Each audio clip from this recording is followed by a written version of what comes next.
수도꼭지가 도무지 안 나오길래 고장인가 했는데 옆에 있던 분이 손을 슥슥 대니까 물이 콸콸 나오더라고요. 뭐라고 해야 되죠? 자동으로 나오는 수도꼭지? 너무 신기해서 무슨 요술인 줄 알았어요. 게다가 휴지도 화장실 안에 그냥 구비돼 있고 종이 타월도 마음대로 뽑아 쓰라고. 이거 다 무료 맞죠? 한국에서 전기는 24시간 켜지고 원하는 물건은 어디서나 구할 수 있다는 사실 당연하게 느껴지십니까? 그런데 어떤 이는 이런 자유와 풍요가 너무 생소해서 밤새 잠 못 이뤘다고 합니다. 바로 오늘 만나볼 북한 출신 주인공의 이야기인데요. 북한 체조부에서 뒷배경이 있는 친구들에게 밀려나 장마당에서 근근히 먹고 살았던 그녀가 어머니의 건강 악화로 인해 탈북을 결심했다고 하는데요. 그녀의 사연 지금 시작하겠습니다. 안녕하세요. 저는 북한에서 태어나 자라다가 지금은 대한민국에서 새롭게 정착해 살고 있는 이설이라고 합니다. 저는 북한 동북부 지방의 산골 도시에서 태어났습니다. 그곳은 겨울이 길고 눈도 많이 왔어요. 어릴 때부터 생활이 궁핍해 먹고 사는데 늘 애를 써야 했습니다. 저희 가족은 부친께서 일찍 세상을 떠나셔서 어머니와 둘이 살아야 했기에 형편이 더욱 어려웠지요. 그래도 북한 체제에서 요구하는 대로 국가가 정한 학교 과정은 성실히 따라갔습니다. 고등중학교 때는 집단체조 후보반에 들어갔는데 키가 좀 크고 팔다리가 길쭉해서 뽑혔던 것 같습니다. 처음에는 체조부에서 뭔가 성과를 내면 삶이 나아질 수도 있지 않을까 하는 작은 희망을 품었어요. 행사 때마다 저희가 보여주는 군무나 집체 연습은 굉장히 힘들었는데 어느 순간부터는 식량 사정이 나빠져 영양 공급도 제때 못 받고 부상자가 속출해도 제대로 치료하지 못하는 현실에 부딪히니 점점 회의감이 들었습니다. 게다가 뒷배경이 있는 친구들은 훈련을 잘 못해도 중요한 무대에 우선적으로 나가고 저처럼 뒤가 없는 사람은 밀려나기 마련이었어요. 결국 저는 큰 부상을 당한 뒤 집단체조에서 탈락 처리가 되어 고향으로 돌아올 수밖에 없었습니다. 그 후로는 구경 상점이나 공장 같은 곳에서 일하며 하루 벌어 하루 먹고 사는 식의 생활을 계속했어요. 북한에서는 워낙 장마당 거래가 활성화되어 있다 보니 저도 어쩔 수 없이 암암리의 장사에 손을 댔습니다. 어머니가 마을 공장에서 간단한 일감이라도 잡으려고 애쓰셨지만 그걸로는 식량도 제대로 해결하기 어려웠어요. 그래서 제가 장마당에서 작은 물건을 떼다 되팔며 근근히 돈을 벌었죠. 마른 야채나 강냉이 가루 같은 걸 팔다가 중국에서 밀수로 들어온 제품들이 북한 것보다 훨씬 인기 있다는 걸 알게 되면서 조금씩 그쪽으로 확대해 봤습니다. 단속을 피해 다녀야 했기에 늘 가슴이 쿵쾅댔지만 당시에는 어떻게든 먹고 살아야 하니까라는 절박함이 컸어요. 한 번은 장마당에서 불시 단속에 걸려 물건과 돈을 전부 압수당했고 가까스로 체포만 면했습니다. 그때 충격이 어찌나 크던지 이 나라에서 숨통을 좀 트이게 살려 하면 꼭 이런 식으로 막히는구나. 도대체 언제까지 이래야 할까 하는 절망이 밀려들었지요. 그러나 중에 체조부 시절 알고 지냈던 후배가 탈북했다는 소문을 들었어요. 후배가 정말 한국까지 갔을까? 간다면 무슨 수로 갔을까? 거긴 진짜 잘 사나? 이런 궁금증이 머리에서 떠나지 않았습니다. 북한 매체들은 남조선은 썩어 문드러진 자본주의 사회다. 자본가들만 호의호식하고 노동자들은 거지나 마찬가지다. 라고 선전했지만 또 다른 쪽에서는 남쪽에 가면 자유가 있고 먹는 것 걱정은 안 해도 된다는 이야기들이 암암리에 퍼져 있었거든요. 저를 진짜로 탈북하게 만든 결정타는 어머니의 급격한 건강 악화였습니다. 워낙 영양 상태가 나쁘고 병원에선 약도 없으니 제대로 치료를 못 받으셨는데 제가 장사로 모아둔 돈마저 단속에 빼앗기니 약조차 구할 길이 막혀버렸죠. 당장 어머니를 구하려면 조금이라도 영양제를 사오거나 좋은 의사를 찾아야겠는데 거기서 그냥 주저앉아 있으면 저희가 할 수 있는 건 아무것도 없었어요. 이대로 있다간 정말 둘 다 굶어 죽거나 병들어 죽겠구나 싶은 두려움이 커지니 그때부터 제 안에 차라리 국경을 넘어 약이라도 구해오자. 갈 거면 아예 남쪽으로 탈출하자는 결심이 뚜렷해졌습니다. 그 길이 얼마나 위험한지는 저도 익히 들어서 알고 있었습니다.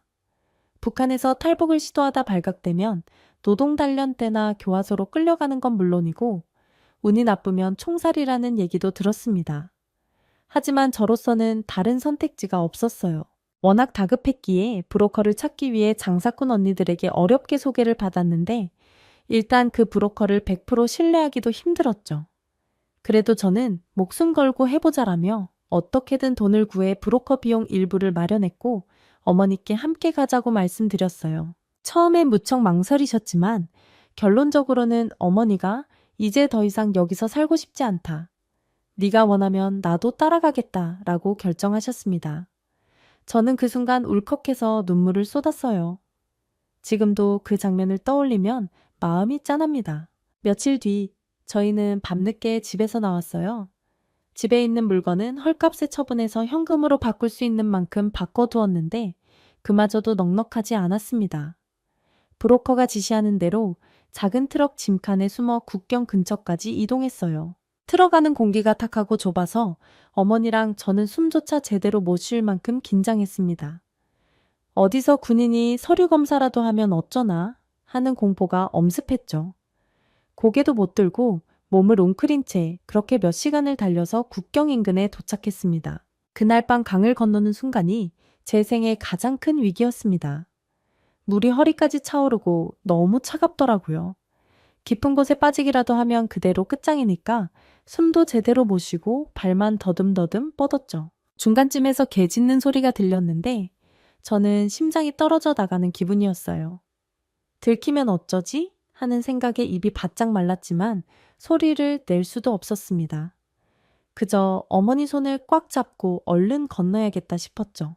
운이 좋게도 경비병한테 들키지 않고 강을 다 넘어섰을 때 정말 이제 다 살았다고 안도하면서도 과연 중국 땅에 발을 디뎠다고 해서 다 해결된 걸까? 하는 걱정이 동시에 밀려왔습니다. 중국에서는 또 엄청난 길을 이동해야 했어요. 운 좋게도 브로커가 마련해둔 헛간에 숨어 하루를 보내고 새벽에 작은 승합차에 올라타 도시로 이동했죠. 그런데 중국에서도 언제 잡힐지 모른다는 불안은 계속됐습니다. 브로커가 이제 남쪽으로 가려면 다른 동남아 국가들을 거쳐야 한다고 했을 때 솔직히 제 귀에는 전혀 현실감이 없었어요. 무슨 영화에서나 나오는 것처럼 들렸습니다.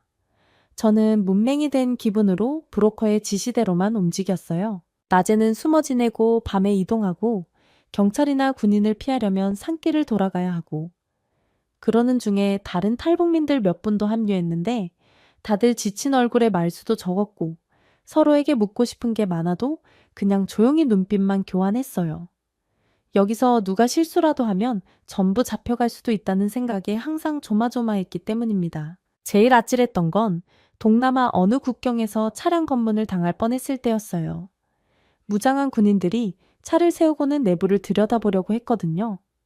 저는 가방을 꽉 움켜쥔 채 끝났구나 싶었는데 기적적으로 그 병사가 창문을 조금 들여다보고는 그냥 지나쳐 주더라고요. 만약 그 순간 걸렸다면 중국으로 강제 송환되고 그러면 북한으로 돌려보내지는 건 시간 문제였겠죠. 저뿐 아니라 어머니까지 함께 큰 처벌을 받을 게 뻔했으니 등줄기가 서늘해졌습니다. 긴 여정을 거쳐 어렵게 대사관과 연결이 되었을 때 저는 그제야 이젠 좀 사선은 넘었나? 라는 느낌을 받았어요.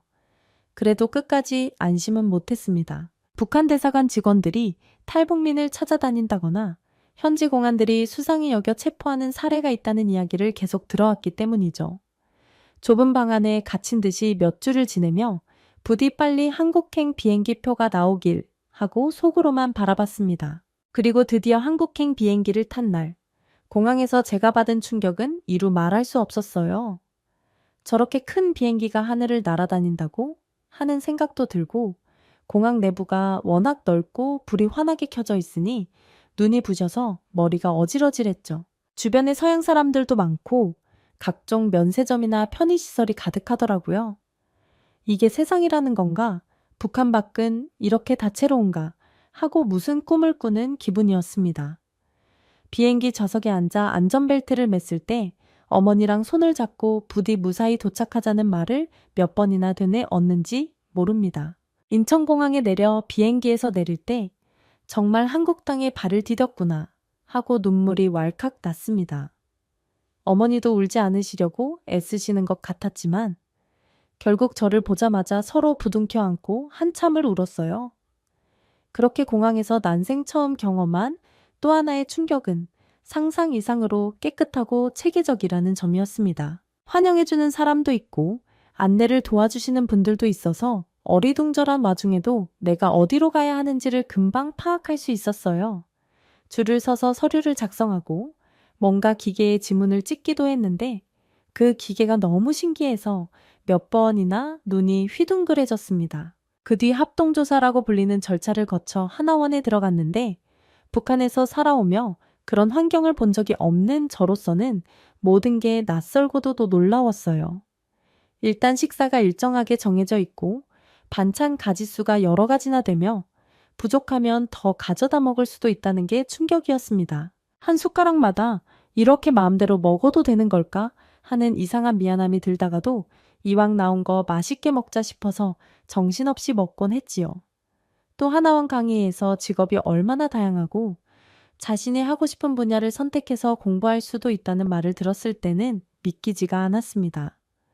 북한에서는 국가에서 정한 노동 현장에 배치되는 게 대부분이었기 때문에 개인이 직업을 주도적으로 고른다는 발상이 너무 신기했거든요. 하나원에서 몇 주 정도 지낸 후 제가 본격적으로 한국에 떨어져서 가장 신기했던 건 어디서나 불이 밝다는 거였어요.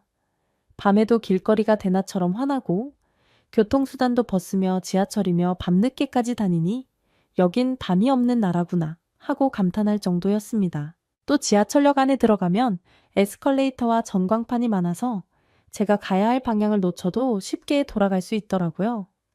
심지어 지하철역이나 버스 정류장마다 안내 화면이 있어서 실시간으로 교통정보를 볼 수 있는데 저는 그게 과연 어떻게 가능한 일인지 한동안 이해가 안 됐습니다. 북한에서는 교통정보라는 개념 자체가 없다 보니 어느 노선이 몇 분 뒤에 온다는 걸 화면으로 알려준다는 게 거의 마법처럼 느껴졌어요. 처음 스마트폰이라는 걸 받았을 때도 엄청 흥분했어요. 저한테 이걸로 전화도 하고 문자도 할 수 있고 사진도 찍을 수 있으며 인터넷으로 전 세계 소식을 실시간으로 볼 수 있다고 설명해 주시는데 그게 바로 손바닥만한 기계 안에서 다 해결된다는 점이 상상 초월이었죠. 친구들이 여기서는 앱이라는 걸 깔았으면 은행 업무도 하고 택시도 부르고 밥도 시켜 먹을 수 있다고 말해줄 때마다 저는 그럼 정말 밖에 안 나가고도 다 되는 거야? 싶어 어처구니가 없었습니다. 편의점이라는 데도 처음 가봤는데 밤이든 새벽이든 문이 열려 있고 음료부터 밥거리까지 다 살 수 있으니 여긴 정말 천국인가 하고 입이 떡 벌어졌죠. 정착 교육을 마치고 저는 어머니와 함께 지방의 임대주택에 배정을 받았습니다.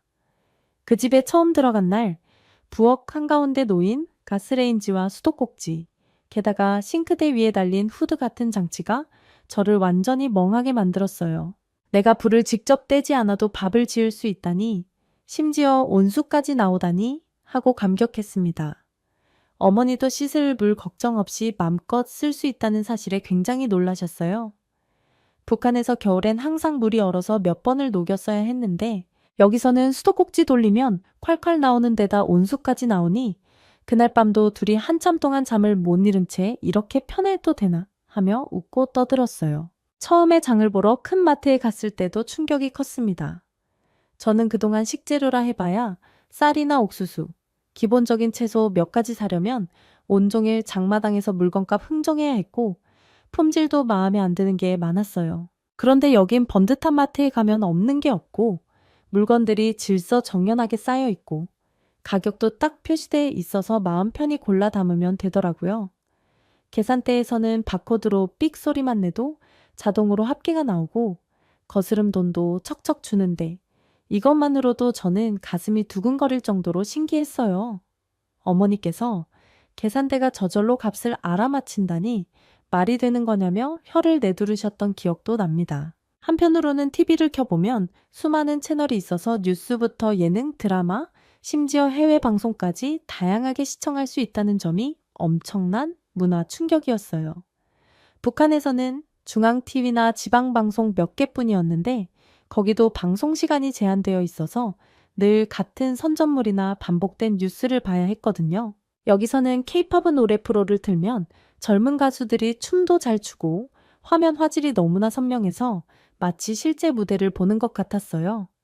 북한에서 집단 체조를 할 때 스피커로만 듣던 음악과는 달리 이들은 개성 있는 스타일로 무대를 채우니 저도 모르게 넋을 잃고 구경했죠. 저런 옷과 춤은 누가 시켜서 하는 게 아니라 스스로 원하는 걸 펼치는 거구나 하며 부러운 마음도 들었습니다. 정착 직후 저는 직업전문학교에서 미용을 배우려고 등록했습니다. 북한에서는 머리에 물들이고 손톱에 칠하고 이런 건 보통 날라리들이나 하는 짓으로 폄하하는 분위기가 있었는데 여기선 그것도 엄연한 전문 직업이더군요. 처음엔 롤 말고 드라이하는 기본부터 배우며 실수를 많이 해서 북한 말투 쓰는 애가 뭘 알겠냐며 놀림을 받을까 두려웠습니다. 그런데 강사님과 동료들이 실수해도 괜찮다. 천천히 익혀가면 된다고 격려해 주어서 마음을 놓을 수 있었어요. 게다가 내가 스스로 선택한 길이라는 점이 뿌듯했고요. 어머니는 아파트 단지 근처 구내식당에서 취사 보조 일자리를 찾으셨어요. 하루에 몇 번씩 식재료도 관리하고 반찬도 만들면서 바쁘게 사시는데 예전에 가스불은 어떻게 다루냐, 재료는 어떻게 구하냐 걱정하시던 모습은 온데간데 없어요. 이제는 칼질도 번듯하게 하시고 필요한 재료는 마트에서 사오시면 되니까 북한 때보다는 훨씬 생활이 편해지셨죠. 가끔 제가 미용 연습을 한다며 머리를 만져드리면 설이야, 꽃만 같다. 우리가 이렇게 새 삶을 살 줄이야. 하고 물끄러미 거울을 보시면서 눈물을 보이기도 하세요. 저도 일하면서 느낀 게 사람들 사이에서 북한에서 왔다고 하면 신기해하는 분들이 종종 있긴 해요. 정말 북한은 TV도 제대로 안 나오나요? 전기도 맨날 끊기나요? 하고 물어볼 때마다 사실대로 그렇다고 대답하면 다들 입을 다물지 못하십니다.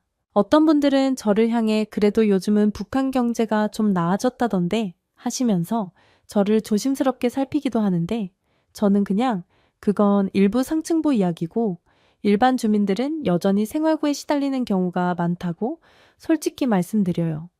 그러면 대부분 아, 그렇구나 하며 안타까워하시곤 하죠. 가끔은 전혀 뜻밖의 곳에서 한국이 얼마나 발달했는지 깨닫기도 해요.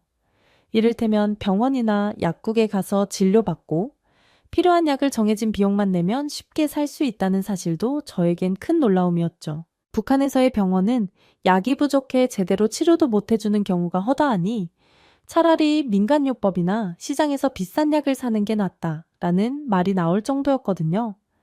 여기서는 병원 예약을 앱으로도 한다고 하니 저는 진짜 스마트폰 하나로 다 되는구나 하며 입이 떡 벌어졌습니다. 노동시간도 한국은 제도가 체계적이라 주어진 규칙만 지키면 임금을 늦추거나 떼일 걱정이 없다는 점이 저를 안심시키더라고요. 북한에서 공장 일을 해도 임금이 밀리는 건 예사고 때로는 수령 자체가 고무돼야 옥수수 몇 자루 같은 현물로 오기도 했는데 여긴 월급일이 되면 통장에 돈이 딱 들어와 있어서 매번 감탄합니다.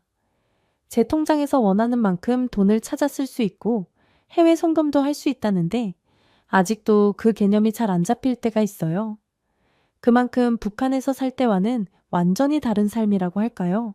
처음에는 모든 게 낯설고 두려웠지만 이제 조금씩 적응해 가면서 여긴 이렇게 사는 게 당연한 거구나 하고 깨닫습니다. 특히 밤에도 편의점이나 찜질방에 가서 필요한 걸 해결할 수 있는 것, 지하철이나 버스가 촘촘히 연결되어 시간만 맞추면 편하게 이동할 수 있는 것, 이 모든 게 자유와 편리함이라는 걸 온몸으로 체감하고 있어요.